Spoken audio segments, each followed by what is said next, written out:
David Muthoka, KTN News, Nairobi. Thank you, David Muthoka, for that. And I think, gentlemen, that's a really good place to start. Ishmael, you're the lawyer in the house here today. Can the CSs be reappointed after that dismissal? Absolutely, Ashley. You see, we are in a country where there is a lot of political traction, where people take sides, and even learned minds, and as lawyers, you really, like doctors. I mean, if a person is a patient, there's no side you can take. You've got to treat the patient. Mm-hmm. So it is important we analyze a situation first before we take sides. Why did the president dismiss the ministers?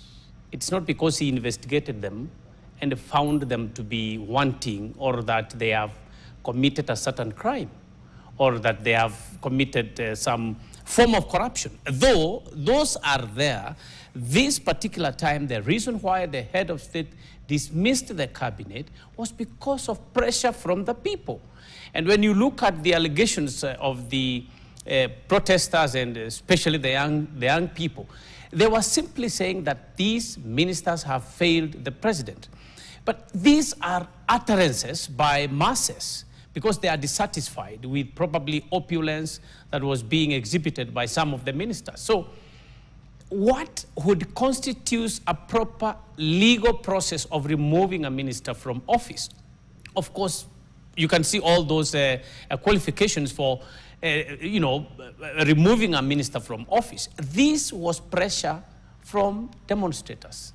The president was forced to actually not associate himself with the ministers, not necessarily because there is a specific crime or a specific, wrongdoing they had done, except voting for the Finance Bill 2024.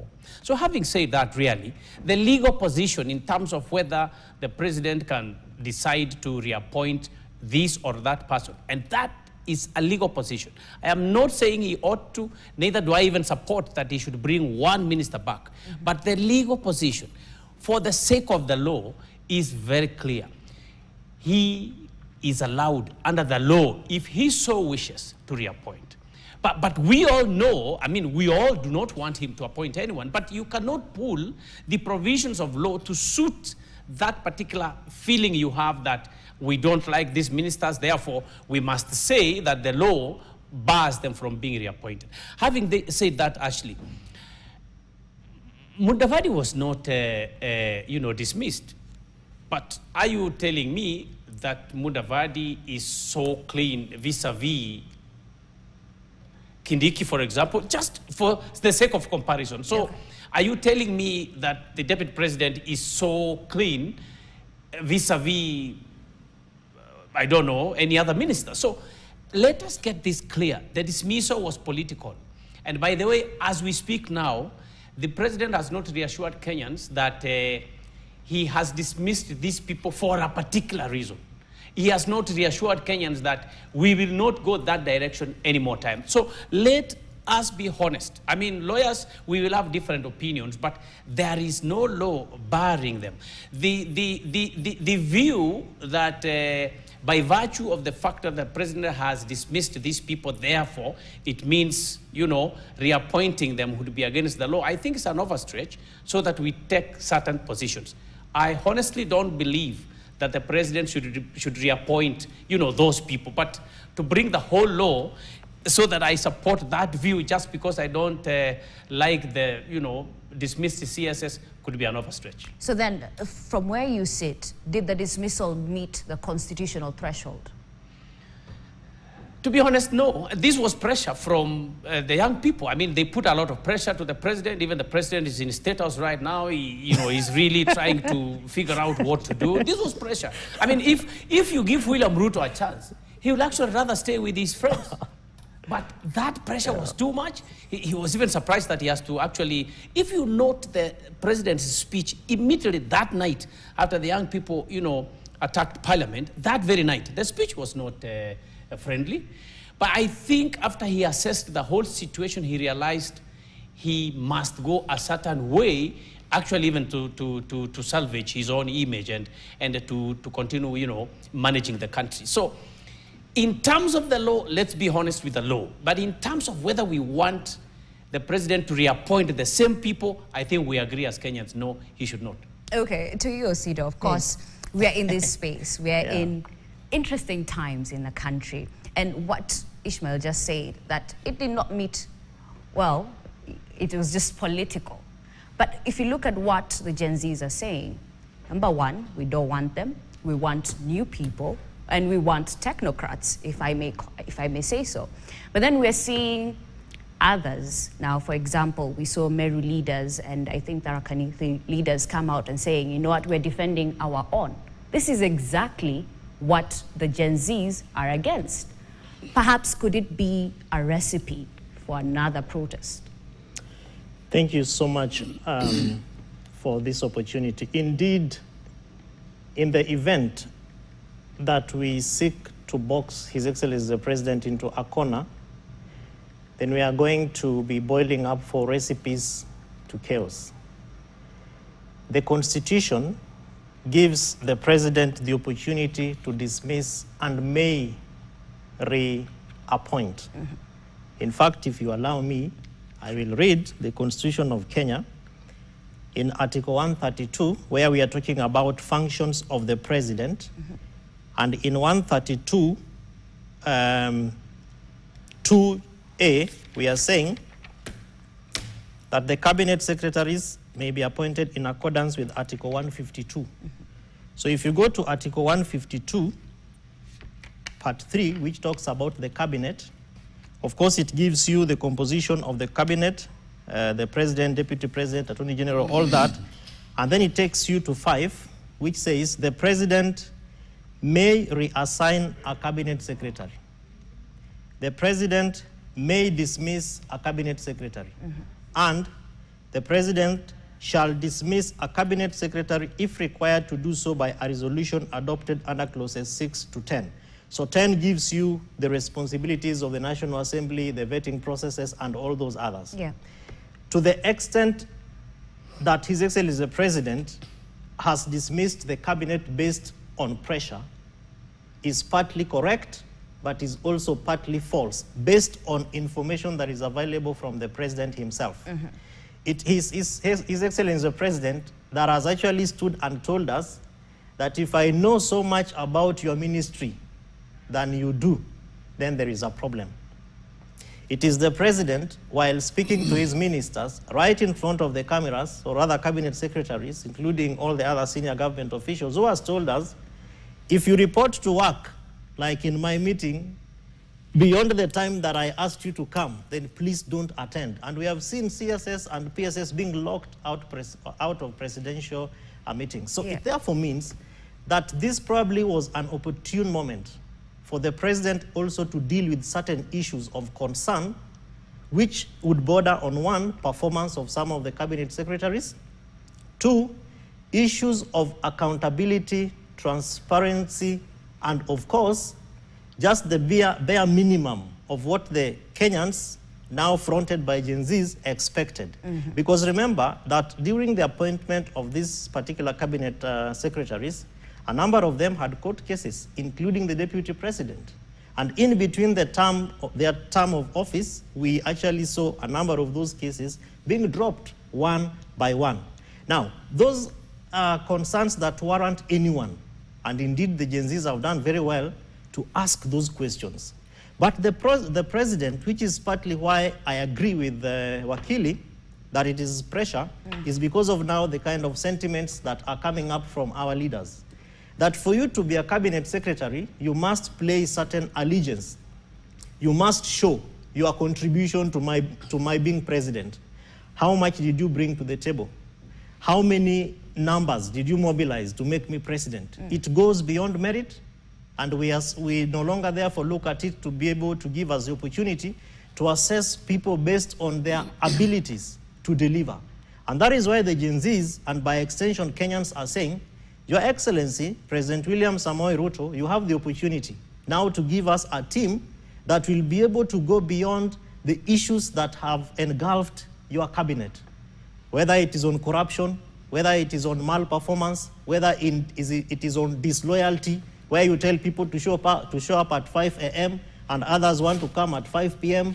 It speaks very vigorously, especially around the frustrations by His Excellency, the President. And so the Gen Zs and Kenyans are saying, we are giving you a clean slate, and you have the opportunity now, out of the 54 plus million plus Kenyans, pick people that will be able to be effective, responsive, and really perform beyond the political kind of sideshows that we are already beginning to see. Okay. And that is why I think that the biggest hurdle that the President will have to deal with is political lineages, political persuasions against the responsibilities of a cabinet secretary, because a CS is not even an AIE holder in a ministry. The person doesn't even sign any check. The person has very little to do with the technical aspects of running a ministry. So Kenyans and Gen Zs will also be asking, we'll be asking ourselves, who is supposed to run the ministry? Is it the PS and the directors and the other technical teams, or is it the political face of that particular ministry? No, not forgetting that the PS issue is equally another issue of concern. Of course. They will be removed soon, actually. If you look at the pressure Kenyans have put on the president, and I think it should be understood in a positive way, because this is a moment for the head of state. I have always said he's the head of state of the moment. We have had in this country a lot of intellectual manipulation. I keep repeating that. This is the time that the president can actually utilize this opportunity, not to feel bad because of the pressure, but actually to be happy that he is the president upon whom the country will change. And by this, I mean, the president is a Christian, and he knows very well the story of Saul, then he became Paul, isn't it? So, I mean, for Christology, and gospel ministers actually should come here to tell people that it does not require any process for a person to be saved. You merely make a decision and agree to change immediately. Head of state has that opportunity. He doesn't have to borrow from the past. He doesn't have to think about the colonial mentality that has been in the country for the longest time. And the young people, through Gen Z, have actually shown that they know where they are going. They are not worried about all these political parties. And this rumor coming that opposition is being given this number of slots. This is so common. But what the Gen Z are saying is we do not want any affiliations that will, take us back. Take us back to colonialism, that colonial mentality. We want the president to come out and go into the professional market, pick people. There is KIPRA, there is ISPAC, there is LSK, there are religious organizations. We want to see a cabinet. There is youth. We want to see a country that will have ministers from the special category, disabled people, if that's the right word to use. Persons living with disabilities, the women, the youth. And then he must appoint, and I hear we have to agree with Gen Z, do not rule out the generation boom, as you call it, or X. We must integrate as a society. And millennials. Let me tell you, you can, and millennials too. I mean, you can see Faith Odhiambo, honestly. I mean, we must have the whole country together, having vibrations from babies to the 1985 years, we don't mind. But you cannot have a whole generation of CSS from 70 years to 90 years. This is where the problem is. So we want to, and they should be fresh. I think I must repeat that. We do not want members who have been in the cabinet to be recycled. That, if the president wants to be fair to the people, I know it is painful, because how does he then start to relate with new youthful people? He doesn't know even how they think, because he will be really lonely. But he has to take that, that bold step. Before we even get to unity, there's another issue of concern, and that is of the prime CS. So on one end, he's the prime CS, and he's equally the CS of foreign affairs. So that in itself, let's talk about the low part of it. Yes. So prime CS, that's unconstitutional. And then CS foreign affairs, that's constitutional. Prime cabinet secretary. Yes. Where does that That's the point. You see, that's why the Gen Z are saying, let us have 14, 15 CSs. because a lot of these people have their roles duplicated. Yeah. And there is no need to have a prime cabinet secretary, prime whatever, and then you know, foreign affairs. So it is good that we merge some of these departments. And if the president sticks to the law, indeed you can have up to 16 CSS. But he doesn't, I think I have to be honest. Law allows me to think that if the Constitution stipulates 22, the head of state will still have a chance to stretch them up to 22. He has that right. I mean, let's not really try to cage him and say, oh, we want 12 or 13. That is just our own, you know, view of it. But he is allowed to pick up to 22. But even up to those 22, all these irrelevant, you know, other departments being, you know, put under those 22 or 16, whatever the number he wishes to choose, you know, actually, is not acceptable. I don't know why Wakili is being quite economical with his words by just saying the prime CS position is illegal, unconstitutional, null, and void. And that is why you remember that as at the point in time when Kenyans raised that concern, when Mheshimiwa Musalia Mudavadi was appointed, there were so many issues, even around CSS and all those others, yeah? And people were saying, why are you paying people using our taxes and there are people who are holding non-portfolio offices? Yeah. And then there was a bit of a reshuffle in between and amidst a process called the National Dialogue Committee, the BOMAS process, which has now brought in the Prime Cabinet Secretary as one of those proposals of offices to be legalized and made constitutional. Yeah. But in order not to send Mheshimiwa Mudavadi away, because otherwise you make him a prime cabinet secretary, then he becomes the prefect of all the CSS, you know, because part of the I think the executive order around those reshuffles was that then he'll be supervising the other ministries. So in order not to send him away because you're paying him for work not done and the office is unconstitutional, you make him foreign affairs, because now foreign affairs is a bona fide ministry. It is a bona fide agency of government, but still being able to engage. But part of the reasons that we are learning from this process is the opportunity to evaluate your cabinet, so that you don't tell us that there are members of your cabinet who are not performing. You don't tell us that there are members of your cabinet who probably give you briefs that are shoddy, and when you listen to them, you actually realize that I know so much about your department or your cabinet, or rather your ministry, than you are actually telling me about. Yeah. And it really points to the kind of cabinet meetings that the president probably could be having.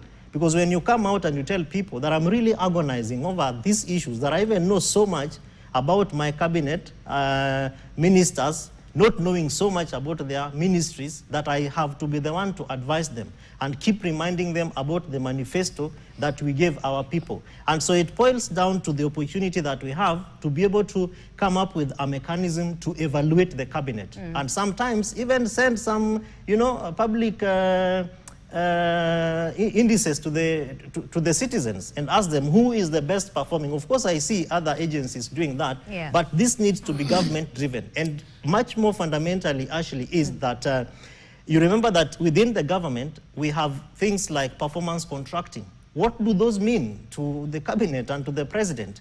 We have a whole department within the Ministry of Public Service, which is really in charge of public sector reforms. But public sector reforms, that vision and the mission that borrows on the objectives need to be driven by the cabinet secretary. So that when I stand here and I meet you on the lift as a common citizen or as Kevin Osido, and I ask you by the Mheshimiwa Waziri, you know, the president said that there is a number of young people who are going to the other countries and they are seemingly having very many problems, that Kenya cannot even repatriate some of them back to the country. Why do they have challenges with human rights in those countries? And you don't have to tell me that you are going to research, oh, I have to talk to immigration. You know, we have the Parliamentary Committee on Foreign Affairs, Internal Security. I will go and sit with them. But within 2 minutes, you should have the you should be able to respond to the difficult questions that Kenyans are asking. And that is why the Gen Zs are saying, we want competent individuals who within a span of a moment, they are able to come up with innovative solutions to some of the biggest challenges that Kenyans are facing. You see, Osido, yes, actually, you know, that is the really challenge, by the way. Yeah. Can the president appreciate people who can deliver results for him? Does he have an objective? Definitely he has. He's head of state. Does he have certain objectives? Does he have certain deliverables? Will he be willing to pick up on people who can actually deliver? And that would mean he has to sacrifice some political ambitions. Exactly. He has to sacrifice some of his friends. Yeah. And it's a very new territory for any political person. Yeah. Any political, leader to try and do away with all his old friends. But I think what the young people are saying, and I think they are supported by over 80% in my own statistics, they are supported by the whole country. Precisely. It will take only that step for the head of state to have peace of mind to run the country until 2027. If he doesn't do that, like he has now hinted, I don't know what I've seen on media, that he would like Raila Odinga to suggest to him some people, then Kalonzo is supposed to suggest, and they are roughing him up. You see, by the way, sorry, Ashley, I have to give this contrast. Okay.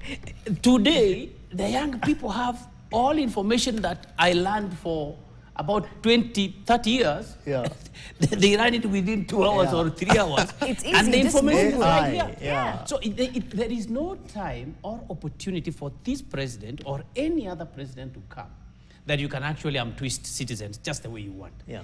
It may lead to, like others are saying, anarchy. It may lead to people fighting. But in truth, if we all want to move forward as a nation, honesty, being factual, being truthful, and putting resources to the people for their use is what the young people want. And once you do that, they are not interested to go to the street. Yeah. Because what they are saying, you are a police officer, you are standing by the street, you're simply calling some young man, you're, I don't know, smelling what he has on the fingers and what he is doing, you're really twisting and mistreating citizens. They are saying that cannot happen. You can only constitutionally and lawfully either detain me or search me. But this business of, you've seen how people go to get IDs. Yes. Simple process. An ID is manufactured by, is made through a process of machines today. You've seen people go to pick passports, and you can't get your passport. 3 months down the line, Mara, it is because of no papers. Mara, the machine has broken down. These are straightforward things the youth are asking for. And any cartel of people trying to explain the reasons for such delay don't have space or room in our country, at least today. And I think we thank the young people. Yes. And indeed, in addition to that, a cabinet secretary who will ask the IG of police, why are your men and women using live ammunition? Not give stories, A CS will land into some place in Bungoma, and the moment people hear that Waziri wa Usalama amefika, the bandits begin shaking because they know huyu jamaa hacheki na watu. Instead of some person who goes and you are there and nobody even notices that you have arrived. A CS who, when you land there and people realize you are around, they want to come and engage with you. Public participation. They ask you questions. Waziri, we sent our passports. What is happening? Waziri, barabara ijajengwa. A CS will be able to take a phone call and call the governor of a county and say, Your Excellency, I came here for this function and I am having some briefs here. Can I pay you a courtesy call? And we agree, intergovernmental relations. Because so that things are seen to be happening so as that opposed we're not working to in silos. Exactly. Okay. So that is a mechanism that I think the president has been lacking, and that is why Gen Zs and Kenyans are saying we want a performing government, a government of action, not talks. Systematic issues that need to be changed. But also, even as you talk about systematic issues, we've seen this, should I call it handshake, broad government? This is exactly what we are seeing happening right now. Yeah. So if you look at it as a Gen Z, are we really making progress if we are fighting for something and then the political class decide, what, we have to revert to what we were doing, This is what we want. We want to remain in power. Yeah. I think it's about time that they leave power and give space to other people. Actually, that power is never left. Actually, what we need to appreciate, there is no sharp line in leadership, whether you talk about young people, persons with disabilities, the women, the senior citizens, the very old. we must appreciate that there is no such a sharp line. And I think that is where the Gen Z must also review their own objectives and you know, objectives and their ideology in terms of, can we do away? Can you say we have a cutoff of what, 50 or 60? I don't know what they like. Yeah. And say that all those boomers or baby boomers or the silent generation should just disappear from the scene. It cannot happen like that. I mean, we don't have such a society. You can look at what is happening in the West, what's happening in Europe, in Asia. There must be an interaction amongst the very young and the very old. That is a healthy society. But the question you ask is very critical. The political leaders are still having serious hangovers. They actually do not know how to exit the stage. We are not saying that ODM cannot propose Edwin Sifuna or whoever they want. You know, there are people who, well, I'm not an ODM person, so I am normally a professional analyst for that matter. But let me tell you, it is important that political leaders simply accept that tumeonekana. We have been seen who we are, and at any one time, like they say, political leaders are just cousins. This is the time for them to exit the stage, in the sense that they cannot bring problems from 1963 that they cannot resolve into 1999, into 2010, into 2024. They should exit the stage in that sense, and probably be patrons and advisors. Let's move on from the issue of the CS, because I think may I say something? Sure. If you don't mind? Yeah. I think that the issue that we have with the political class, which is a challenge that the Gen Zs are facing and bringing up, is what I would call the losers and winners in this kind of a crisis, because every crisis will have losers and winners.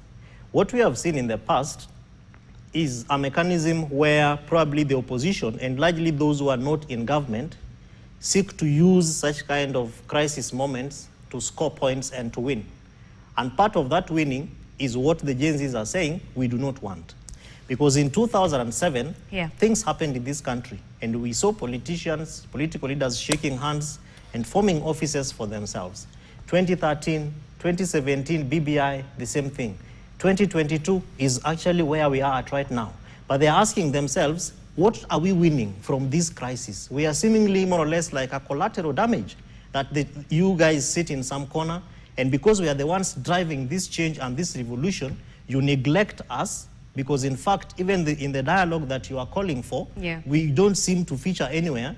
And because you seemingly the strongest politicians, you want to be the ones to be winning every single day. And they know, the Gen Zs know and Kenyans know, that every time we have such kind of crisis, there are going to be obvious winners and losers. On this one, the political class perennially is winning, and a majority of the Kenyans, largely the young people and now the Gen Zs, are the ones who are losing. And in all the mechanisms, including even the National Dialogue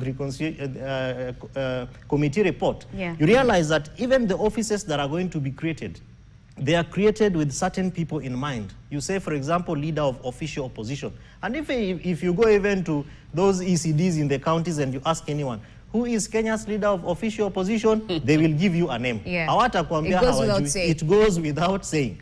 Who is so-and-so, they will give you a name. And that is the mentality that I am imagining that the Gen Zs are saying, we have to call it to a stop. Of course, intergenerational dialogue and conversation is very, very important. But it must be an intergenerational dialogue and a conversation that also gives the weaker side of this particular conversation certain wins. Because you can't create offices and we still don't have jobs. One office and a few people serving that office are not going to respond to the issues that the Gen Zs are saying. They are saying, for example, that why we are on the streets on Tuesdays and Thursdays is because we don't have jobs. And our president says he's creating jobs abroad, which we cannot see. So there are lots of issues that, as we head towards this conversation of dialogues and creation of offices, we need to also understand what are the Gen Zs saying and what is it that they want? What is this aspect of the tip of point that will present a ceasefire? Something that the president can say to the Gen Zs and they will be like, voila, I think that is what we needed. Not dialogue, oh, we are going to shake hands, we are going to create spaces, oh yeah, it's opposition, we'll bring some of them into cabinet. As you bring some of them into the cabinet, what happens to the multitudes of young people that we see outside? They are not necessarily just demonstrating. I'm just coming from Kiambu County for a conversation with young people. And in certain hall in Ruiru, it was packed with youth. We only needed 60 people. We had more than 180 youth coming to engage, and they're saying, sisi pia tunataka kujua ili tuweze tukasikizwa. So how will the government be able to present these opportunities beyond the two people shaking hands and agreeing and writing some documents of coalition governments?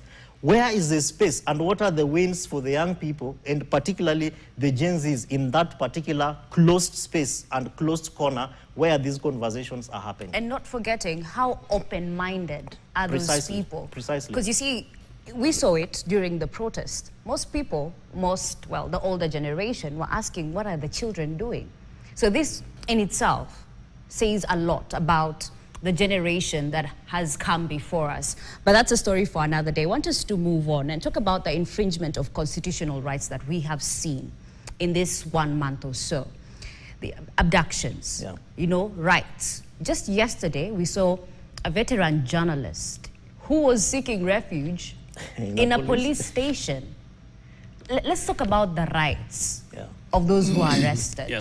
You see, Ashley, we have enough legislation in this country. We are not going to say, now we need a fresh law on how the media should be protected from harassment. So all this, again, it boils down to a manipulation of the people. When you say we were trying to enforce the law, when we accidentally landed on Macharia Gaido, you know, apparently we were looking for Francis Gaido. Do you know how serious this is? He can sue. Do you know we have had people in this country shot at and actually die because it was mistaken identity? Sure. How can police give such, you know, lousy excuses? So I think we cannot overemphasize this issue that the media is protected under the Constitution of Kenya, Article 34. And also, there's a whole Act of Parliament governing the activities of the Media Council. And there are rights and the duties of a journalist, but there is no duty for the police officer to fire at a journalist, even when the journalist did a miss of anything for that matter. You don't shoot. You're supposed to make such a complaint to the Media Council. They have a whole commission that is actually always looking at the, you know, grievances which are brought against the media people. So that is unacceptable. It is not allowed. Even if it was Francis Gaido they were looking for, that level of violence is not actually acceptable. And I want to mention something. You mentioned about Baringo, this, you know, banditry and all that.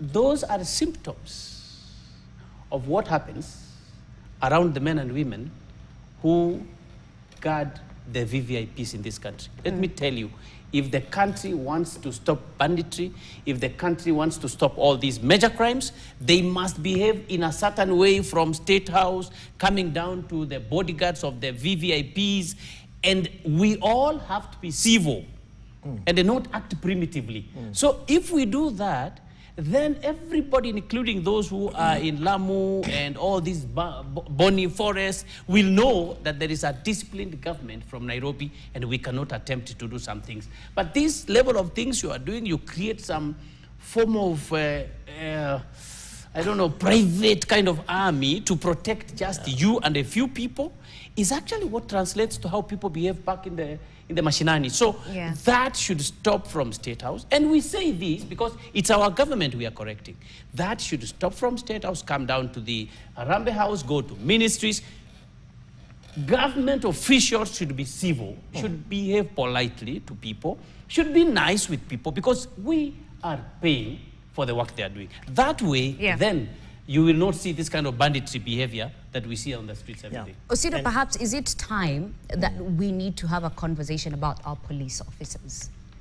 I mean, let's take a look at what happened. Yes. Just yesterday, there was a press statement. The High Court has issued a conservatory order restraining the Inspector General of Police and all other persons serving within the National Police Service from applying or enforcing that order. Let's not forget, when, I think it was the second week of protests, a High Court in Malindi barred the use of live ammunitions, water cannons, and tear gas canisters. We did not see this happen. Clearly, we have a problem. How do we address this problem? I have had conversations with some officers, and I have sat in meetings where those kind of questions that you are raising have been raised. And in addition to a number of other excuses, I think there are real issues. For instance, we have not been able to sustain the conversations around police reforms.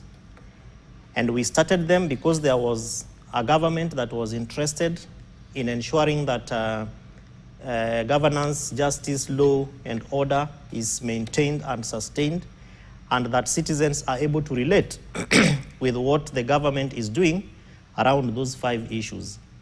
And part of those issues was indeed and should be police reforms. Now remember that every year we actually transit police officers from Kiganjo into their thousands, and we see the president in his gallants attending those gallant ceremonies, and he's charging them and he's telling them, I've now given you the authority to go out there. But we do not go back to interrogate the curriculum of the training of the police to check whether it really introduces or brings in lessons learned out of police reforms, okay? And indeed, we do not go further to also engage the police in their understanding around civilian-police relationships. We also do not go further to enhance engagements that can be able to present the police before the citizens as their fellow friends, even in times of crisis. Because there is a mechanism, and we have seen it even in this country. For example, in 2007, when the country was burning, you guys showed us a video of a police officer who actually had an engagement with young people, and he was telling them, hii nchi ni yetu. Kwa nini mnataka kuichoma? Na sasa hata mkiichoma, mutaenda wapi? And the boys I saw on that clip releasing their pangas and their stones, and they were saying, enyewe, ofisa umeongea. And they walked home. To what extent must we continue, Ashley and Wakili, to see police behaving in a manner to suggest that they are foreigners into this country, as if they do not know that the same sufferings that they could be having are the same sufferings that a majority of Kenyans are having? The Constitution in Article 37 allows for peaceful picketing, and in a number of these pickets, we saw the demonstrators being very, very calm, and they said, tunawakujia tu na maji na simu yetu ili tuweze tukarecord, to keep history, to go and show our na friends. Bendera. Okay? Na bendera. Yes. And that really is enough. So we have not, in my view, gone further to really sit with the people who lead the police service. And the beauty of it, again, is that it is no longer a force. It is a service, which means, na ukiangalia ile, the banner they put here, it's written, utumishi kwa wote. So you cannot be tumikianga watu kwa wote when they see you as a threat to their peace, as a threat to their harmony. Okay. And I think that these kind of protests give us an opportunity to interrogate what is happening and how to deal with this. Of course, we have gone further to, and also created institutions like IPOA. But we must strengthen these institutions. The police reforms working group that also brings government, police service agencies, and also civil society like ourselves, sit and talk about these issues. But when it comes to recommendations, of course, civil society cannot recommend. I mean, we cannot implement. The onus of implementation sits with government, which is why we are saying that from the ministry, the minister, the cabinet secretary perspective, he or she must be able to understand police reforms. So that when you go for those induction and you go for those pass-out parades, when you speak, na ni sababu polisi na wanajeshi, they tell us they only operate on order. The cabinet secretary's word should be an order. When they say, do not shoot using live ammunition, when you shoot using live ammunition, the government has the capacity to identify you and to charge you. In this country, we have not seen police officers taking personal responsibility. When you go to the artillery and you are signing at 6 in the morning that I've taken this gun and I've taken it with all these barrels, and in my this thing they use for keeping the bullets, yeah. my magazine, I have this number of bullets inside there. When you return back in the evening and you are surrendering this equipment, somebody must be able to ask you, lakini kwa nini tatu haziko na haukupiga over haukufanya reporting ya using 3 live bullets, where are they? That is the kind of culture that, in my view, I think we are missing as a country, but it is happening in other jurisdictions. Closer home here as I finish, so that maybe Wakili can come in. Before a police officer arrests you, they identify themselves. They tell you, hujambo ndugu yangu, mimi naitwa Ishmael Nyaribo, ni police officer, na hii ndio namba yangu, unaweza verify kama unapenda, na ninaomba nikushike. Ninakushika sababu ya 1, 2, 3. Ninaomba nikushike. There is no reason. Because their language and their culture ni ya kuomba. Yeah. There is no reason, Ishmael, why a police officer should abduct a father driving from church with the children inside the vehicle. Okay, Osido, I want to just help Yes. you. I want to help you. Please do. Or you want to help me? The training the police people undergo at Kiganjo is extremely humbling. I mean, from the few videos we see, it's humbling. I'm telling you, it's extremely humbling. In fact, by the time you pass out from that training, you have acquired another personality of being humble. And you can see that when you see how the junior officers obey the senior officers, without question. That is the rule. You must obey your senior. Including being told not to use a live bullet. I agree with you, yes. So now let us then deliver this problem where it belongs, because otherwise it will just be a talk. The senior most police officer in the country and the minister in charge of internal security are the sole people, are the only people who are responsible for this reckless firing or using live bullets on citizens. Let me tell you that junior officer who has been told, pick this gun, go in the street, make sure there is no demonstration. That's an order. And so it is true, and I agree with you, that police should take personal responsibility. But of course, that means you are telling this junior officer to walk home. Because if he doesn't stop it, by any means, definitely he will go home. So let us take this problem where it belongs. If the head of state says we cannot kill innocent people, did you see what Joe Biden said when they almost assassinated Trump? I mean, they all came out in one voice, and including all high-ranking officials. They said, this is America. We cannot have this nonsense. So we want to hear that from State House. In Kenya, we want the Inspector General of Police to come out and say, look, we will disagree. We will fight together in the street, but no life that is supposed to be lost. And also, there will be no destruction of property. That should be where we are gearing towards. Not saying we must stop criminals. You cannot destroy public property and private property. Okay. In that case, we will kill people. But the problem is with the senior police officers. Gentlemen, we have and State House for that. In 1 minute each. Yes. Osido, maybe you can, as we get to the final word.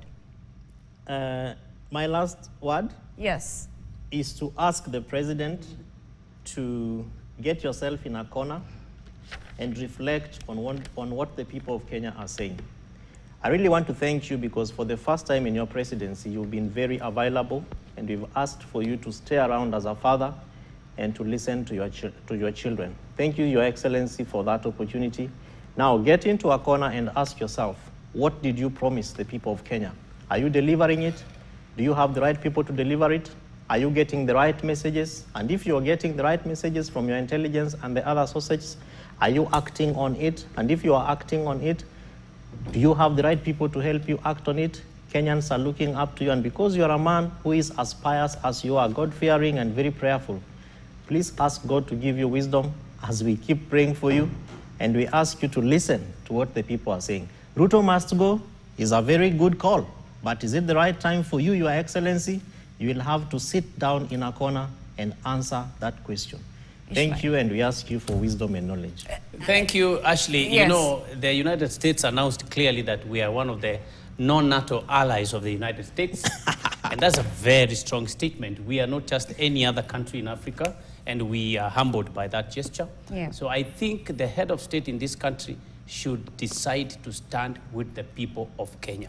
If William Ruto stands with the people of Kenya, the youthful population in Kenya has demonstrated that they will work with him to ensure that they deal with all those mukora, those political conmanship that is happening and that has happened in this country for the longest time.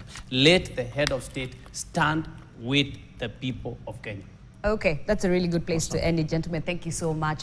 To my immediate right, Ishmael Nyaribo, a lawyer, and of course we have Kevin Osido, Executive Director, County Governance Watch. Thank you, gentlemen, for that. And before we wind up, just to update you on what you'll be waking up to on tomorrow's edition of The Standard, the headline is The Gen Z Effect and Scramble for Cabinet.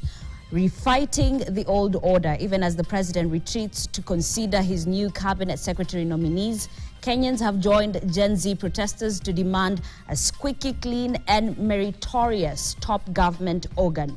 But in case of old habits die hard, political class is already rooting for partisan interest. Which way will the president go? Be sure to catch that story on The Standard. Not just that, we'll be telling you about that court suspension of the police order by the acting IG. That and more, of course, tomorrow being a Friday, get your copy of The Pulse in tomorrow's Standards. Now, that's all we had for you here on KTN Prime. Thank you so much for joining us. I'm Ashley Mazuri. Our sign language interpreter was Philip Omondi. Have a good night.